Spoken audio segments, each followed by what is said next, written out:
There have been a lot of worries when it comes to the United States budget, leaving people without a paycheck before the holidays, people without disaster relief going into this cold weather, among other things, because there was a Republican bill that the Democrats were willing to support, but Elon Musk decided to flex his muscles and shut it down. Donald Trump joined in eventually, saying things like we need to get rid of the debt ceiling because Donald Trump doesn't want to have a debt ceiling for when he is president. Republicans then put forward a new bill cutting out a lot of things like child cancer research and added in no debt ceiling for 2 whole years. This failed because Republicans didn't vote for it. So then Trump put out messages like this. Congress must get rid of or extend out to perhaps 2029 the ridiculous debt ceiling. Without this, we should never make a deal. Remember, the pressure is on whoever is president. So you'll notice here he basically is suggesting they extend the debt ceiling for as long as he is president and then put it back in place for Democrats. And then he also says, if there is going to be a shutdown of government, let it begin now under the Biden administration, not after January 20th under Trump. This is a Biden problem to solve, but if Republicans can help solve it, they will. So they've been suggesting that it's okay to have a shutdown under Biden. But remember, this hurts America. This hurts Americans. This hurts a lot of people. And a lot of people want to avoid that.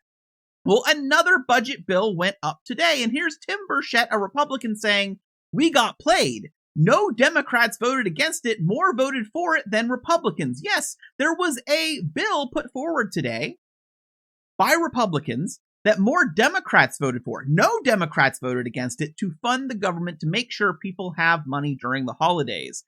And the people that were against it were like 34 Republicans total.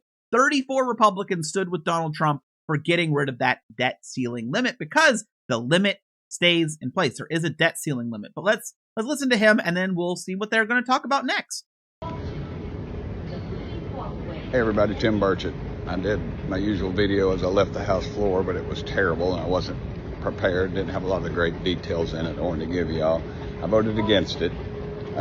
We said we were going to do separate bills. That's what everybody wanted. Dadgum, of course we didn't do it.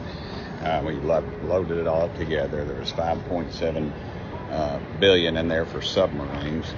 There was $100 million for the Coast Guard. Not sure what that was in there. There was the Francis Scott Key Bridge. Remember the bridge in Maryland got hit by a barge, and the barge was insured, but still it doesn't make sense. Why are we putting money in that? It doesn't make any sense to me. So I'll explain that real quick, why it makes sense. You fix the bridge quickly, you fight the insurance, which are going to fight you for years, and you recoup the costs later. Also, because the bridge already was rather aged, you improve it, and it's going to cost a little extra, but then maybe it won't actually, be damaged by another barge. Maybe it can withstand a greater hit. And of course, the $100 million in there for disaster relief. Where did they come up with the $100 million figure? Those people are doing without. Granted, that's a lot of money, but we don't trust this administration with a nickel. Now, this is something that's been repeated a lot. There's people begging for money in disaster areas, and multiple Republicans, including Tim Burchett, has just told them, wait until Trump's in office, then we'll give you money. You're supposed to trust him on that, but let's keep going. And we're going to give them $100 billion to play with for 30 days. And the president just now gave a billion to Ecuador. But nobody's really sure what that's about. And another billion, of course, went to Ukraine without our...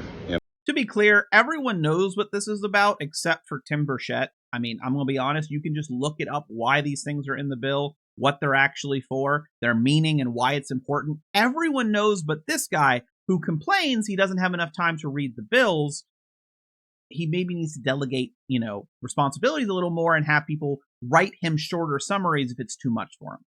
Input. So anyway, it's just a CR. It's just a continuation of bad spending policies that Schumer and Pelosi. And the odd thing is, they got on the floor and said they were going to be against it. The Democrats were going to be against it, and a huge number voted for it. I'm not sure any of them even voted against it. And then, of course, all the Republicans jumped in.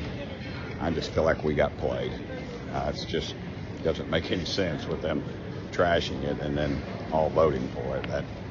that makes you feel like something went wrong. Anyway, we'll keep fighting. The government stayed open, and hope everybody has a Merry Christmas. And all my Jewish buddies out there, hope y'all have a very happy Hanukkah. So, they did get played. I'm going to be honest. They got played. What do I mean by that?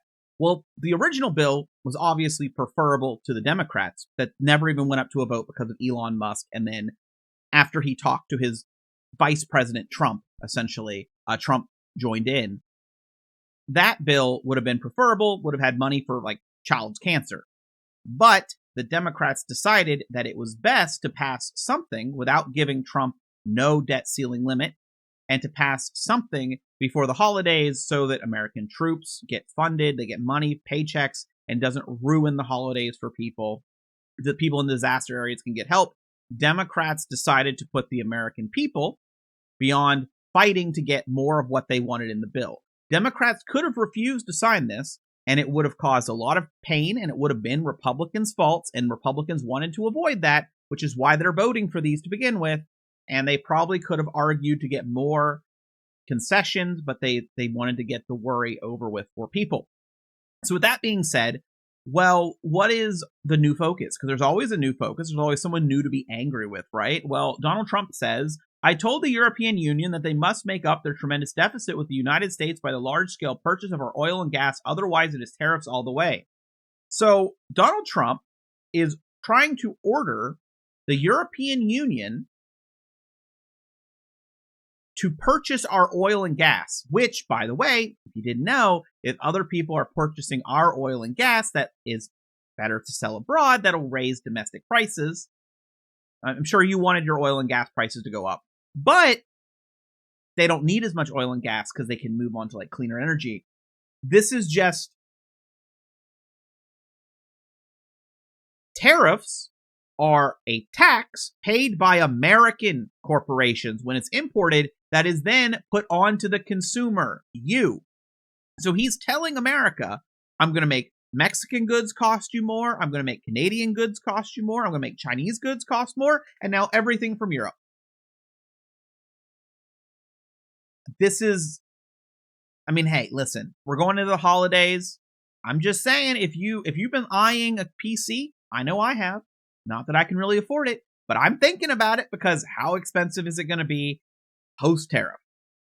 I'm just saying, if you've been needing a new television, if you've been needing a new something that uses chips or is from abroad and it's expensive, it might not just be tariffs that are a problem with increased costs. It might be availability. If you can afford it this holiday, maybe it's time to treat yourself and just kind of set yourself up in a good position going into the new year. It's an actual worry. I mean, goods and services can go up in price rather quickly. We saw how much prices go up with bird flu, with different issues with COVID. You've seen price gouging there. Now imagine if it's every single foreign good. Not even just a good that's from a foreign country that uses resources from a foreign country that are refined or used in America. We're talking, theoretically, higher than COVID level price increases for food, electronics, clothing, basically all goods.